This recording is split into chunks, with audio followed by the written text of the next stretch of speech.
Hey everybody, it's Stalker13R coming at you with another episode. We're just going to jump right into the action today on this, are they really calling this a new map? Is it just me, or does this really feel like one of the old maps? I don't know, I don't remember what the old one was called, so who knows? But it's definitely got some different lines of sight than the one I'm used to that looks like this. So we're going to kind of, roll into this one a little easy because it's my first game on this new version of the map, or this new map, whatever the case may be. Haven't been on the right side, so I don't know what it looks like over there, but we're gonna go over to the left side today and see where we're at. Now today we're gonna end up in another, it's like a corridor fight, and we're gonna talk about timing when you're working with a support and an assault element, and you're doing a bound and overwatch. It's all about timing. If your support isn't set by the time that you move out, well then there's no one covering you. And if you move too far, then they can't support you. So it's time for them to move up. So right here at the beginning of the game, I'm trying to get sorted out, look at my map, see what the situation is. I got one guy shoving me, I got another guy pointing his barrel, this guy's pushing across the front. These are an enthusiastic group of players, and that's not really my play style. They're going to end up in a pack with like 7 of them. They're going to shoot each other in the back of the turret. And that's great. If that's what they want to do and that's they're having fun, that's awesome. So we're going to figure out something that we can do instead of going down there and experiencing the frustration of, being with a group of players whose play style is different than yours. We're just going to do a quick zip across this danger area, and we're going to go support over here, and we're going to fight in that corridor. We'll get our gun in the game, and we'll still support the team's efforts. Now here, we've got a couple of TDs that are moving over this way, and, they're not really set yet. So they've taken out, the enemy team's taken out a medium, and they're moving on that heavy. Now if I get down in there too quick before these TDs get set, I'm just going to get smoked like this other heavy. So there's really nothing I can do. I'm going to make my way over there as quick as I can, but not so quick that I just end up being shot to ribbons like this guy. So that's our first little lesson for today is, you've got to have your Overwatch set before you make this bound up. Because now that they're set, look at that, we're taking these targets off the board. But now that their eyes are gone, I've got to be the eyes for my team. So here I am in the heavy tank, and I'm going to run out here and be the spotter. And we're going to make sure that all those guys that went for the center of the map don't get flanked, at least from our side.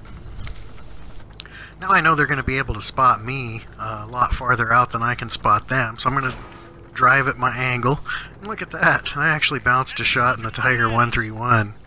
Historically this vehicle had a lot of armor for its day, but usually doesn't hold up too well here. So I'm going to use this guy that we killed as cover, and that's what I like to do in the corridor. But I've stuck my nose up a little too far, and I'm getting some shots from the right. So we're going to clear off this left side first, and, we're going to stop them from coming around and give them something to think about over here. So I'm going to work back and forth. Now you can see that my support is repositioning, so I'm just going to hold this position right here. And I'm going to use this vehicle for cover. And here's a heavy tank that comes up. It's a KV-2, priority target because of that damage. I've got a good side shot there, and we're going to take it. Now knowing once he points his turret at me, I'm going to have trouble getting through the front. I do know, especially from my Situation Dictates 2 video, that there are spots on the front of that turret I can punch, but I'd have to wait to get fully aimed in to do it. I don't want to sit out in the open with 3 guns looking at me that long. So I'm just going to pop out, take the shot that I can, and, if I don't get through, my support's gonna. My only real purpose here is to keep these guys busy, keep them distracted, and let those support guns do the work that they need to do. So there we'll bounce another one, and I don't need to waste a bunch of APCR or whatever the premium shells are here. If people want to shoot them, that's great. Have at it. If you're paying gold for it, then hey, you're supporting the game, and you'll keep World of Tanks running for the rest of us. So everybody else can shoot nothing but premium all day long if they want, and I've got no heartburn with it at all. So we've got the DPM up over here on the left side, and we've got these guys, we've got some damage in them, and they're backing off. And I thought my TDs behind me would cover me from getting end run here behind, but as you can see by that indicator, that just wasn't the case. So they must have slipped in underneath their field of view. I thought they'd have had angle on them, but they didn't. So I got a lucky shot there to get some ammo off of that guy. And we'll go ahead and work him. And I remembered, just as I was about here, that going out to that low ground was where they really had line of sight on me from those TDs. And even though they were running away, they probably came back. And there's 1 and 2 premium rounds that went right behind me. So as much as I didn't get lucky with some of those shots on the front of the KV-2, you know, I made up for it by not taking those shots in my side armor. So I'm just going to take a quick look there. You know, we've pretty much got these guys worked out. There's a little bit of cleanup left. And I think my support's going to start moving up. Because if I move up too much farther forward of where I am now, then those support guns behind me aren't really going to be able to do much. So I think they're on the way. I'm going to take one last look to see if that KV-1S circled around back up here to try to come back at me again. But I think he figured that I had that support, and he saw what happened to his partner tanker, and he decided to just back off and consolidate with the TDs that were behind him. Probably the best decision for them. So I'm going to keep moving up here. You know, I'm always trying to be in a position to where I can do something. So I saw I had gun depression right there, so I'll go ahead and be hold down.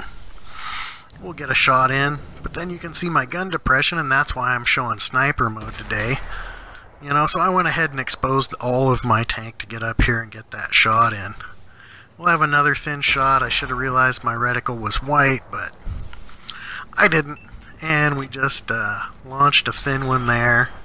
We'll miss a couple of shots, but here comes my support element.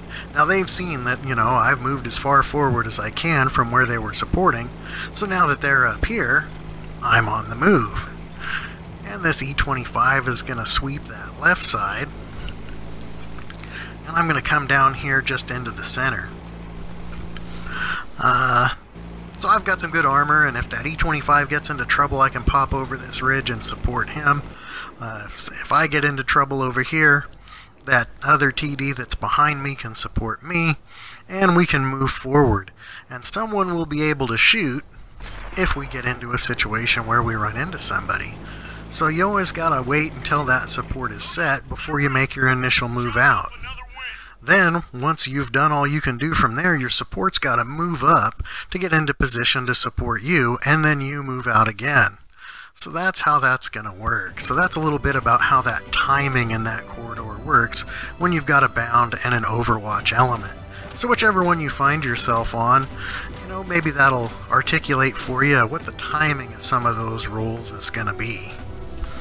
And if there's a group of players that's out there that, you know, is demonstrating that they have a much different play style or energy level than you do, just go to a different part of the map and have a good time over there. Because even though I didn't get a whole lot done, I certainly wasn't the hero of that game. We put a win on the board, and you know, I did my part to support that team and keep that pressure off. You know, at one point there was only 3 of us over there on that left flank, and there was 6 or 7 enemy tanks that we had occupied with just our numbers. So that allowed the rest of our team to apply their strength, and we got a win on the board. Thanks for watching.